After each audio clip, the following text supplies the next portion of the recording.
বেয়াদব সন্তানকে মানুষ করা যায়, কিন্তু মা বাবা যদি বেয়াদব হয় তাদের সন্তানকে মানুষ করা যায় না। বেয়াদব সন্তানকে মানুষ করা যায়, কিন্তু যে সন্তানের অভিভাবক বেয়াদব তাদের সন্তানকে মানুষ করা যায় না। এটা ভালো করে মনে রাখবেন। বেরে আপনি যদি সন্তানের উস্তাদদের সাথে বেয়াদবি করেন, সন্তানদের উস্তাদদের সাথে দুর্ব্যবহার করেন, মনে রাখবেন আপনার সন্তানের ভবিষ্যৎ আপনি নিজ হাতে ধ্বংস করে দিলেন। আপনার সন্তানের ভবিষ্যৎ আপনি নিজ হাতে ধ্বংস করে দিলেন। এই জন্য খবরদার, খবরদার, সন্তানের উস্তাদকে নিজের উস্তাদের মতো শ্রদ্ধা করবেন। আমরা বলি না আমাদের থেকে ভুল ভ্রান্তি হয় না, হয় আমাদের থেকে ভুল ভ্রান্তি, কিন্তু ভুল ভ্রান্তি হইলে মনে করেন আপনার সন্তানদেরকে কেউ মারলো, আচ্ছা শুনেন, আপনার সন্তানদেরকে আপনার বসে এক সন্তানদেরকে মারলো, একটু মারছে, আপনি মারেন না আপনার সন্তানকে? কত বাবা তার সন্তানকে মারে, কত মা তার সন্তানকে মারে, মায়ের আবার লুকায় লুকায় চোখের পানি মুছে। তাহলে আপনি যদি মারতে পারেন, আপনি যদি আপনার মা যদি মারতে পারেন, ছেলে যদি বাবা যদি মারতে পারে, তাহলে শাসনের জন্য ওস্তাদ যদি একটু মারে, এটার জন্য এত মায়া কান্না কেন? একটু মায়া কান্না কেন? আবার মায়া কান্না তো ঠিক আছে, এটার জন্য একবারে পুরো এলাকা ঘুটাইয়া বিচার জমাইতে হবে উস্তাদের বিরুদ্ধে, এটা কেমন কথা? এটা কেমন কথা?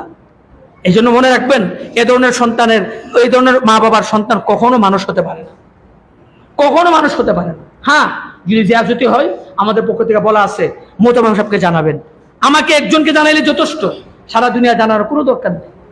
আবার অনেক আছে আমাদের পুলিশের বই দেখেন পুলিশের বই। ওই দিন তো বাদশাহ সাহেব বলতেছে, আমার এই যে ডালখানাগর ওখানে ওনার একটা মাদ্রাসা আছে, ওই মাদ্রাসাতুল ইহসান নাকি মাদ্রাসা, ওই মাদ্রাসার এক ছাত্র খুব দুষ্টামি করে, পড়াও পারে না, সে নিজেও দুষ্টামি করে, অন্যদেরকেও ক্ষতি করে। এখানে মেনে ছেলে আমাদের এখানেও আছে, যে নিজেও পড়ে না, নিজেও দুষ্টামি করে, আবার অন্যদেরকেও কি করে, নষ্ট করে। তো উস্তাদরা তার বাবাকে ডেকে না বলছে, তার পিড়ে বলছে যে এর লেখাপড়া হবে না, এর নিয়ে যান। কারণ সে নিজেও ডিস্টার্ব করে, অন্যদেরকেও কি করে, ডিস্টার্ব করে, নিজেও পড়ে, অন্যদেরকে ডিস্টার্ব করে। তার বাবা তাকে হাতে পায়ে ধরে বলছে, হুজুর না, রাখেন, একটু মারেন কাটেন, আপনি রাখেন। তো উস্তাদরা বলা তুলে আমাদেরকে লিখিত দিতে হবে, আমাদেরকে লিখিত দিতে হবে। এবার লিখিত দিল, মারেন কাটেন যাই করেন, তো আমার ছেলেকে হাফেজ করে আনেন। তো লিখিত দিচ্ছে, তো এবার বলেন আমি তো এটা রেখে দিছি আমার ট্যাক্সে, কোন উস্তাদরা দেখাইও নাই।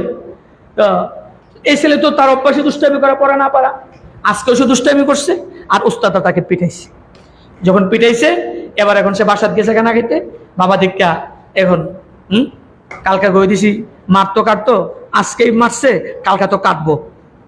এই জন্য বাবা আমি বাসায় গেছি, তো আমি বাসায় গেলাম, বাসায় গিয়ে সেরা আমাকে ফোন দিয়েছে, হুজুর কোথায়? বাসায়। নিচে নামেন, এখন পুলিশ আসতেছে।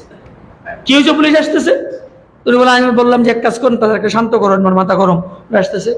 আসলাম নিচে, দেখি যে খুব গরম। কি হয়েছে? ও দেখেন হুজুর, কালকে মাত্র আপনাকে লিখে দিয়ে গেলাম যে মারেন কাটেন, ঠিক আছে, আজকে মায়ের শুরু করছে, কালকে তো কাটবো। হ্যাঁ, এখন পুলিশ আসতেছে, আমরা ওস্তাদ ধরে পুলিশ নিয়ে যাবো। উনি বলেন, আমি তো তাকে বুঝাইবার চেষ্টা করলাম যে দেখো, এখানে উস্তাদের কোন দোষ, তুমি যে লিখিত দিছো এটা শুধু আমার কাছেই আছে, এটা উস্তাদরা জানে না, আমার দেখছেই আছে, কোন উস্তাদরা জানে না। এটা তার নিয়মিত প্রত্যেকদিন দুষ্টামি করে, প্রত্যেকদিন মায়ের কে আজকে সেভাবে মায়ের খেয়েছে। এখানে এটার সাথে কোনো যে তুমি লিখিত দিছো এই জন্য আজকে মারছে কালকে কাটবে, এমন কোনো কিছু না। কিন্তু সে বুঝতেই রাজি না, সে বুঝতেই রাজি না, সে পুলিশের বই দেখা। শেষ পর্যন্ত কি হলো, এই ছেলেটাও তো হয়তো দুষ্ট হয়েছে, গুন্ডা পান্ডা হয়েছে, তার প্রত্যেকটা ছেলে গুন্ডা পান্ডা হয়েছে, কারণ একটাই, উস্তাদদেরকে পুলিশ দিয়ে শাসন করতে চাইছে। এই জন্য বলবো, খবরদার, খবরদার, কখনো নিজের এই চিন্তাটা করবেন না যে উস্তাদকে শাসাবেন, বরং নিজের সন্তানের উস্তাদকে নিজের উস্তাদের মতো মনে করবেন। সন্তানের উস্তাদের জুতা সুতা করে দিবেন, সন্তানের উস্তাদদের জন্য খেদমত করবেন, যে হুজুর এই হুজুরকে নিজের উস্তাদের মতো সম্মান করবেন, তাহলে আপনার সন্তান হাফেজ আলেম হতে পারবে। আর উস্তাদদের সাথে বেয়াদবি করবেন, তাকে পুলিশের বই দেখাবেন, আর তাকে সমাজের বই দেখাবেন, তার বিরুদ্ধে বিচার জমাইবেন, আর আশা করবেন আপনার ছেলে আলেম হয়ে যাবে, হাফেজ হয়ে যাবে। কোশ্চিন কারো না, আমি লিখে দিতে পারি, কিয়ামতের আগ পর্যন্ত আলেম হতে পারবে না, হাফেজও হতে পারবে না কিয়ামতের আগ পর্যন্ত। আপনার নসলই হবে না। যে সন্তানের মা বাবা বেয়াদব, তার নসলে হাফেজ আলেম হবে না।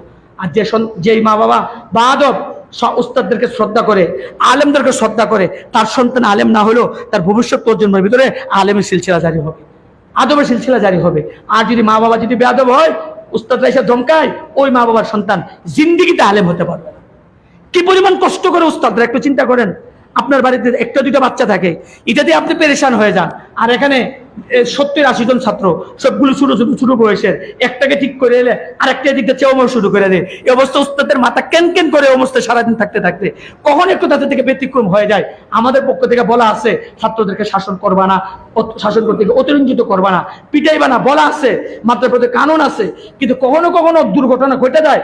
কিন্তু এটার জন্য মাদ্রাসার নিয়মতান্ত্রিকতা আছে। তো অফিসে এসে জানান মোহতামিম সাহেবকে, দেখেন মোহতামিম সাহেব এটা সংশোধন করে কিনা। কিন্তু তা না জানায়া আপনি কমিটির কাছে বিচার দিবেন, সর্দারের কাছে বিচার দিবেন, পুলিশে জানাইবেন, থানাতে জানাইবেন, জানাইতে পারবেন, কিন্তু মনে রাখেন এর দ্বারা আপনার সন্তান চিরতরে বরবাদ হয়ে গেছে।